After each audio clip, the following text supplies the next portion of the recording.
ఐదేళ్లుగా ఏకలవ్య పాఠశాలల్లో పనిచేస్తూ ఉద్యోగాలు కోల్పోయిన గిరిజన యువతులు లావణ్య, బంగారమ్మలకు వారం రోజుల్లో తిరిగి ఉద్యోగాలు ఇవ్వాలని, లేదంటే గిరిజన ప్రజా సంఘాలతో పోరాటం ఉధృతం చేస్తామని గిరిజన సంక్షేమ సంఘం ఉత్తరాంధ్ర ప్రధాన కార్యదర్శి పాలక రంజిత్ కుమార్ హెచ్చరించారు. ఈ మేరకు పార్వతీపురం ఐటీడీఏ కార్యాలయం ఎదుట జరుగుతున్న నిరసన దీక్షలు 4వ రోజు కొనసాగుతున్నాయి. ఈ సందర్భంగా ఆయన మాట్లాడుతూ గిరిజనేతరులకు ఉద్యోగాలు ఇవ్వటానికి లేని ఇబ్బందులు, అభ్యంతరాలు గిరిజనులకు ఉద్యోగాలు ఇవ్వటానికి ఏమిటని ప్రశ్నించారు. గిరిజన యువతకు జరిగిన అన్యాయంపై రాష్ట్ర గవర్నర్, జాతీయ ఎస్టీ కమిషన్, జాతీయ మానవ హక్కుల సంఘాలకు ఫిర్యాదు చేస్తామని స్పష్టం చేశారు. అవసరమైతే రాష్ట్ర హైకోర్టును ఆశ్రయిస్తామని రంజిత్ కుమార్ తెలిపారు.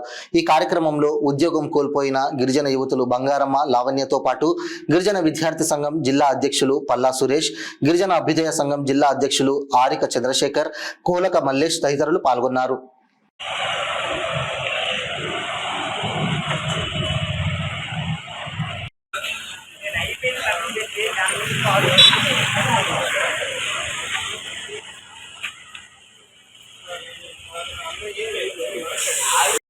రెండు నెలల క్రితం కేంద్ర ప్రభుత్వం ఏకలవ్య పాఠశాలల్లో రెగ్యులర్ నియామకాలు చేపట్టింది. అందులో భాగంగా పార్వతీపురం ఐటీడీఏ ఏకలవ్య పాఠశాలలో పనిచేస్తున్నటువంటి 5గురు బోధనేతర సిబ్బంది ఉద్యోగాలు కోల్పోయారు. అయితే ఆ 5గురు కూడా గిరిజన మంత్రికి, గిరిజన గురుకుల సంక్షేమ శాఖ అధికారులకు, జిల్లా కలెక్టర్ గారికి, ఐటీడీఏ పీఓ గారికి వినతి పత్రాలు ఇచ్చారు. మాకు ఉద్యోగాలు కల్పించాలని కోరారు. అయితే అధికారులు గిరిజన సంక్షేమ శాఖ మంత్రి సిఫార్సుతో కేవలం నాన్ ట్రైబ్ ఇద్దరు ఎవరైతే రమేష్, తేజేశ్వరి ఉన్నారో వాళ్ళకు మాత్రమే ఉద్యోగాలు ఇచ్చారు. ఈ గిరిజనులకు మాత్రం ఉద్యోగం ఇవ్వలేదు. ఇప్పుడు ఎవరైతే గిరిజన అభ్యర్థులు ఇద్దరు లావణ్య, బంగారమ్మ ఉన్నారో వీళ్ళకు తల్లిదండ్రులు కూడా లేరు. చాలా పేద గిరిజనులు. ఇటువంటి వాళ్ళకి గత 2 నెలలుగా ఉద్యోగం లేని పరిస్థితి ఉంది. కాబట్టి ఇప్పటికైనా రాష్ట్ర ప్రభుత్వం, ముఖ్యమంత్రి, ఉప ముఖ్యమంత్రి స్పందించి ఈ గిరిజనులు ఎవరైతే ఏకలవ్యలో గత 5 ఏళ్లుగా పనిచేస్తూ ఉపాధి కోల్పోయారో బంగారమ్మ, లావణ్యలకు తిరిగి ఉద్యోగాలు ఇవ్వాలని గిరిజన సంఘాల తరఫున కోరుతున్నాం.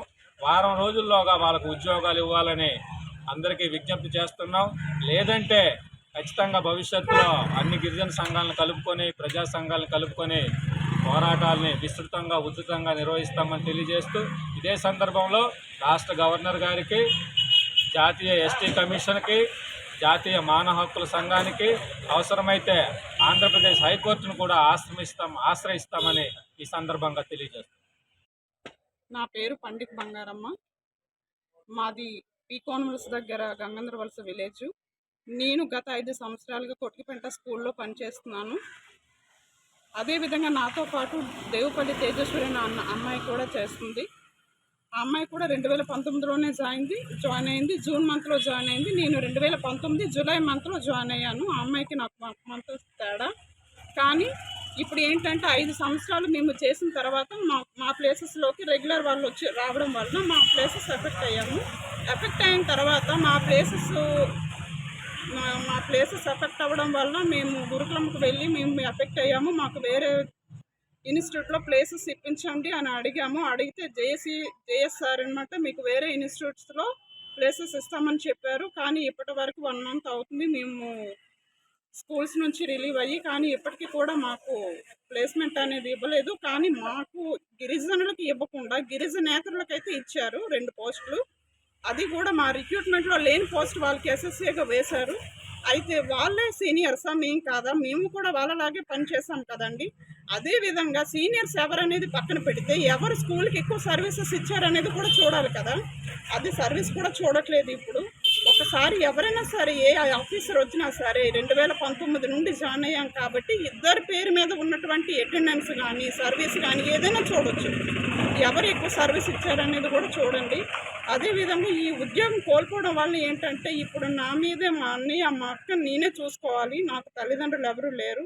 కాబట్టి దయచేసి గౌరవనీయులైనటువంటి మంత్రివర్యులు సంజయరాణి మేడం గారు, కలెక్టర్ గారు, పీఓ గారు వీళ్ళందరూ కూడా మా యందు దయతలంచి మాకు ఎక్కడొక్కడ ప్లేస్మెంట్ ఇప్పించి మాకు ఉద్యోగం కల్పిస్తారని కోరుకుంటున్నాను.